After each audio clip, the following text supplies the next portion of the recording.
안녕하세요. 반갑습니다. 오늘도 필수 유형 223강 시작해 보도록 하겠습니다. 오늘은 유형 55에서 59 할 차례고요. 지난 시간에 말씀드렸듯이 사람 5명을 배우게 될 겁니다. 케빈 린치, 리튼, 그다음에 뉴먼, 버라인, 맥하그 이렇게 5명의 사람들을 보도록 하겠습니다. 이 5명의 사람들이 어떤 걸 주장했고 그다음에 어떤 게 중요한지를 한번 볼게요. 자, 조경기사, 산업기사, 필기 한 권으로 합격하기라는 교재와 함께하고 있습니다. 이 교재에서 뭐 더 많은 개념과 기출문제를 보실 수 있으십니다. 그 다음에 필수 예제에 있는 링크를 통해서 더 많은 기출문제 예제들도 풀어보실 수 있습니다. 자, 그러면 케빈 린치의 도시경관 5가지 요소부터 보도록 할게요. 자, 이거는 굉장히 중요합니다. 55번 유형에서는 물론 밑에 5개 나와있죠. 통로, 모서리, 지구, 결절점, 랜드마크. 이것도 중요하지만 그 위에 5가지 요소를 우선 5가지를 외우는 게 가장 중요합니다. 자, 케빈 린치는 도시 경관을 분석할 때 경관의 좋고 나쁨을 기호화해서 도면을 만들었어요. 근데 그 5가지 요소가 있는데요. 첫 번째, path, 통로. 그다음에 edge, 경계라고도 하고 모서리라고도 합니다. 그다음에 세 번째, district, 지구. 지구는 이제 그 얼스의 그 지구가 아닌 거 아시죠? 그다음에 노드 결절점이고 그다음에 랜드마크는 밑에 나와 있지만 관찰자가 유일하고 볼 수 있게 그러니까 예를 들어서 프랑스의 랜드마크는 에펠탑 막 이런 식으로 네 그래서 딱 이제 우뚝 서 있는 그런 느낌이 이제 랜드마크가 되는 거죠. 자 그러면 이 5개를 왜 외워야 되냐? 밑에 나와 있죠. 린치의 5가지 요소가 아닌 것을 고르는 문제가 무려 9번 출제가 되었습니다. 그래서 제가 항상 이제 2000년대 초반부터 2020년까지 기출문제를 다 이제 쭉 보고 검색하고 막 이러면서 어 린치도 한번 검색해 봤는데 이 유형 5가지 요소가 아닌 게 계속 막 엄청 많이 나오더라고요. 그래서 9번이나 출제될 정도면은 거의 앞으로 이제 뒤에도 강의 쭉 있지만 굉장히 높은 수준입니다. 9번이면. 그래서 이 5개 꼭 기억해 두셔야 됩니다. 굉장히 출제 확률이 높은 부분이 되겠습니다. 그래서 5개 통로, 모서리, 그다음에 지구, 교절점, 랜드마크인데 밑에 이제 설명도 한번 볼게요. 통로. 도로가 방향성과 연속성, 그 다음에 기종점을 가져야 된다라는 거 잘 기억해 두시고, 연속적이어야 된다라는 거예요. 그 다음에 엣지, 모서리 같은 경우는 지역을 분리시킨다. 이 분리라는 말 잘 기억해 두셔야 됩니다. 그 다음에 디스트릭, 지구는 테마가 명확히 있어야 되고, 지원인 인구성이 있어야 된다. 그 다음에 노드, 결절점은 도시의 핵, 통로의 교차, 그 다음에 집중점, 접합점, 그다음에 광장, 교통시설, 로터리, 도심부를 말합니다. 랜드마크는 아까 말씀드렸지만 관찰자가 유일하게 볼 수 있고 분명한 형태가 있는 걸 랜드마크라고 합니다. 그래서 이 주황색 표시도 잘 기억해 두시고요.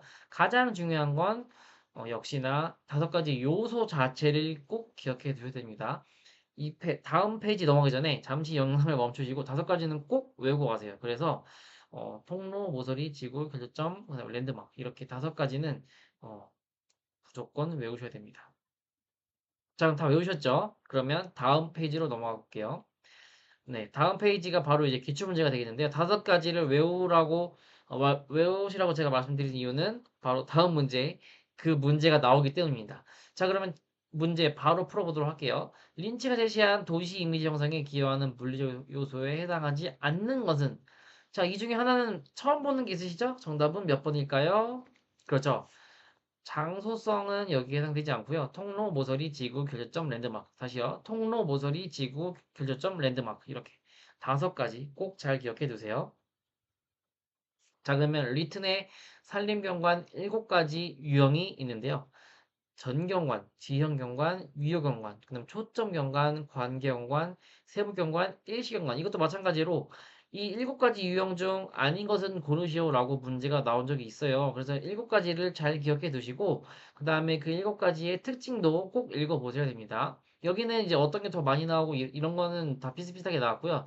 이 유형이 나온 적도 있고 그 유형마다 연결해서 뭐 이 유형의 연결 잘못된 것은 뜻이 잘못된 것은 이런 식으로 이제 나오게 되니까요. 자, 먼저 전경관은 이제 딱 트인 파노라믹 경관이라고 하는데 파노라마 사진 아시죠? 이렇게 엄청 넓게 나온 사진이요. 이런 거 이제 파노라믹 할 때 이제 그 전경관인데요. 시야가 이제 완전 이제 확 트인 그래서 초원의 풍경과 같은 경관 이런 걸 이제 전경관, 파노라믹 경관이라고 하고요. 그다음에 지형 경관 이런 거는 지형의 특징, 그러니까 주변의 환경이나 경관의 지표로 보는 사람에게 강한 인상을 주는 게 지형 경관입니다. 관찰자나 시행자에게 중요한 역할을 안내자 역할을 해주는 게 지형 경관이고요. 위호 경관은 말 그대로 이제 포위된 경관인데 주위가 이제 산이나 숲으로 이제 둘러싸여서 있는 경관을 위요 경관이라고 합니다. 그다음에 초점 경관은 점점 이제 하나의 점으로 잡아서 이렇게 하나의 시선을 집중시키는 그런 효과를 갖는 게 초점 경관이고요. 관계 경관은 상층이 나무로 덮여 있는 경관을 관계 경관, 터널적 경관이라고 합니다. 그다음에 세부 경관은 관찰자가 가까이 접근해서 그러니까 감상하는 나무나 열매 이런 걸 감상하는 경관을 세부 경관이라고 하고요. 그다음에 일시 경관은 기상 상태, 기후 조건에 따라서 경관이 달라지는 그런 걸 이제 일시 경관이라고 합니다. 그래서 7가지 유형을 잘 기억해 두세요.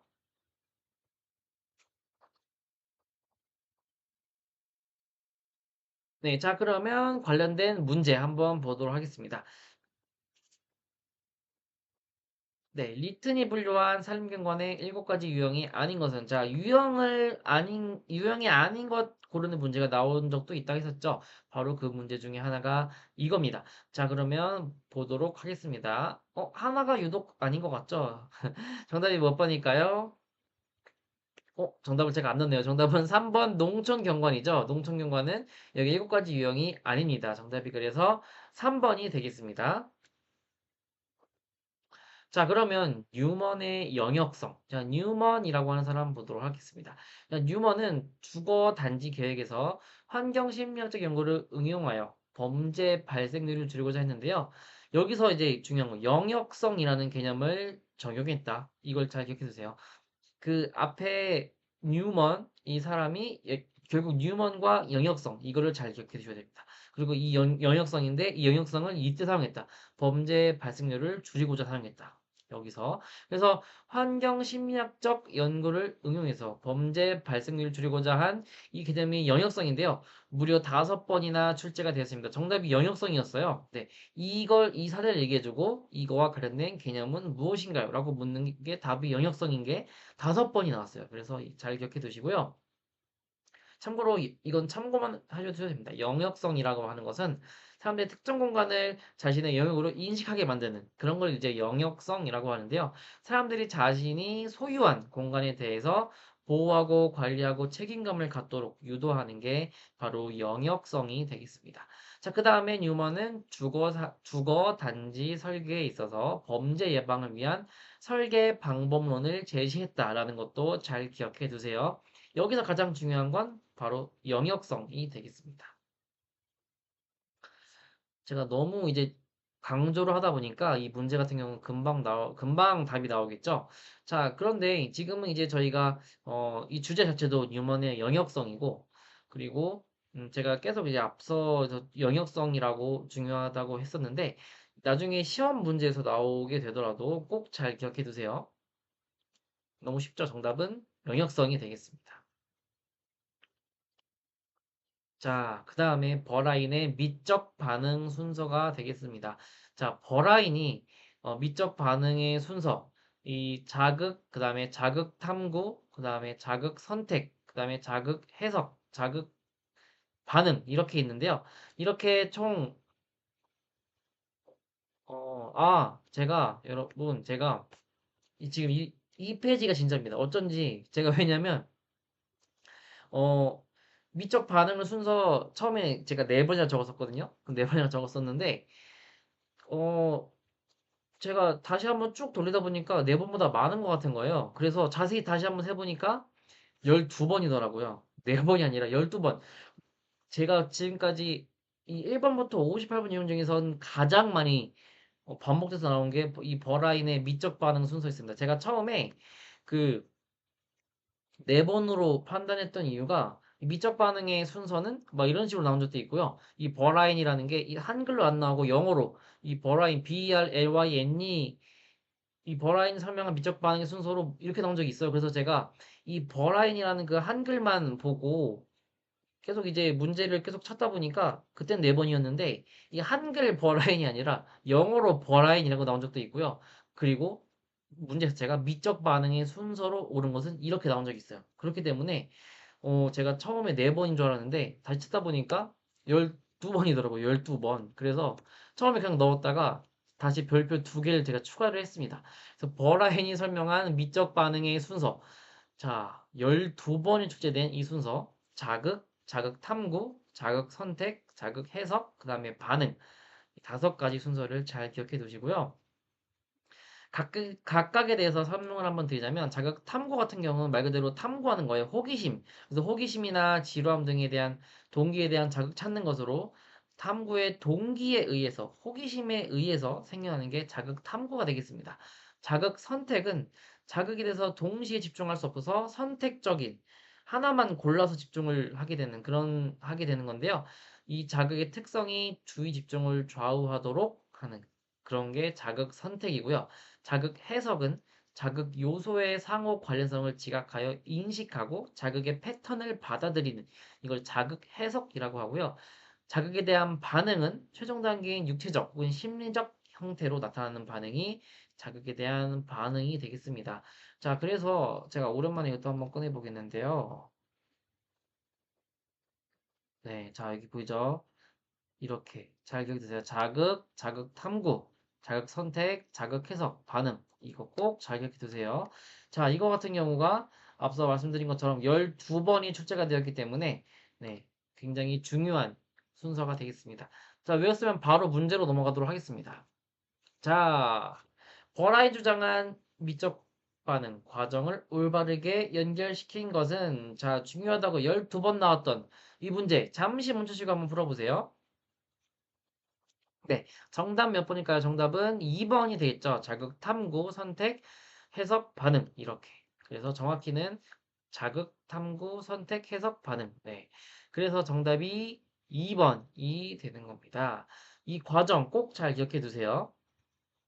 자, 이거는 약간 응용 문제입니다. 딱 한 번 나온 적이 있는데요. 어, 웬만해서는 이제 순서가 나왔지만, 이, 아까 제가 간단하게 이 뜻에 대해서 설명해 드렸죠. 근데 이거를 응용해서 나온 문제가 있어요. 한번 볼게요. 한간 일요일 A씨는 무료하여 신문을 읽다가 원색으로 인쇄된 특정 광고가 눈에 띄었다. 그 광고를 읽어보니 비지역, 레크레이션을 위한 장소에 관한 것이었다. 자, 이 설명 중 광고가 눈에 띄었다라는 부분은 버라인이 제시한 미적 반응 과정 중 개념적으로 어디에 속하는가? 자, 그러면 자극, 탐구, 선택, 해석, 그 다음에 이거에 대한 반응, 이 중에서 이 의미를 대략적으로 알아야 풀 수 있는 문제였죠. 잠시 한번 생각해 보시고 풀어보세요. 자, 정답은 몇 번일까요? 정답은, 그죠? 자극, 선택이 되겠습니다. 그래서, 자, 보세요. 여기 자극, 선택, 아까 말씀드렸던 거는, 자극에 대해서 동시에 집중할 수 없어서 선택적으로 주의 집중을 하게 되는데요. 이 자극의 특성이 주의 집중을 좌우하기도 한다고 했습니다. 자, 그럼 여기서 보면은 원색으로 된 그 특정한 광고가 눈에 띄어서 이거에 대해서 선택적으로 주의 집중을 하게 된 거죠. 그래서 이 비지역, 레크레이션을 위한 장소가 이제 선택적으로 눈에 띄어서 집중을 하게 됐기 때문에 정답이 자극 선택이 되겠습니다. 자, 이렇게 응용해서 나올 수가 있으니까 이 뜻도 어느 정도는 잘 기억해 두셔야 됩니다. 그렇지만 가장 중요한 건 뭐라겠죠? 이 순서, 12번이 나왔던 이 순서를 잘 기억해 두세요. 자, 오늘의 그럼 마지막 유형이 되겠습니다. 맥하그의 생태적 결정론인데요. 자, 그러면 보도록 하겠습니다. 생태적 결정론의 그 이론이 무엇이냐? 자연계는 생태계 원리에 의해서 구성되어 있고, 그렇기 때문에 생태적 질서가 인간 환경의 물리적 형태를 지배한다는 이론. 이 문장이 똑같이 2번 나왔고요. 예를 들어서 생태적 결정론으로 옳은 것은 해서 이 문장이 정답으로 나온 거죠. 정답이 그래서, 어, 이 문장이 되었던 거고, 이 문장이 그래서 2번이 출제가 되었던 겁니다. 자, 그러면 두 번째 보도록 할게요. 조금 역할이 단순한, 주어진 장소의 단순한 미화 작업이 아니라 생존을 위한 설계, 지구의 파수꾼이라는 측면의 영역으로 확대한 생태적 계획 방법을 수립하였다라는 것. 그 다음에 도면 중첩법에 의한 최적 토지 용도를 결정하는데요. 도면 중첩법의 뜻도 잘 기억해 두세요. 생태적 인자들에 관한 여러 도면을 겹쳐놓고 일정 지역의 생태적 특성을 종합적으로 평가하는 방법이 도면 중첩법이 되겠습니다. 그래서 도면 중첩법 그 뜻, 이게 정답으로 나온 적이 있어요. 그래서 도면 중첩법의 뜻도 잘 기억해 두세요. 관련된 문제를 그럼 풀어보도록 하겠습니다. 맥하그가 사용한 도면 결합 방법, 오버레이 메소드라고 나오는데 이걸 가장 설명을 잘한 것은 몇 번일까요? 잠시 멈추시고 한번 풀어보세요. 네, 정답은 그죠? 4번이 되겠죠? 저희가 아까 첫 번째 그 문장에 나왔습니다. 생태적 인자들에 관한 여러 도면을 겹쳐놓고 생태적 특성을 종합적으로 평가하는 방법입니다. 정답이 그래서 4번이 되겠죠? 네, 그죠. 첫 번째가 아니라 마지막, 뭔가 이상해서 다시 한번 돌아봤어요. 마지막 네 번째에 나와 있던 문장이죠. 네, 정답이 그래서 4번이 되는 거죠. 네, 자, 이렇게, 맥하그의 생태적 결정론까지 총 5개 유형을 오늘 해 보았습니다. 자, 그래서 여기는 각 인물마다 어떤 이론이 가지고 있는지, 그 특징이 뭔지 꼭 잘 기억해 두시고, 기출문제, 예제 문제에서도 제가 드릴, 문제가 많이 있어요. 그래서 문제를 꼭 다시 한번 풀어보세요. 자, 그러면 오늘 이렇게 5개 유형을 해보면서 마무리해 보도록 하겠습니다. 다음 시간에 60번 유형부터 다시 한번 보도록 할게요. 자, 모두 고생하셨습니다.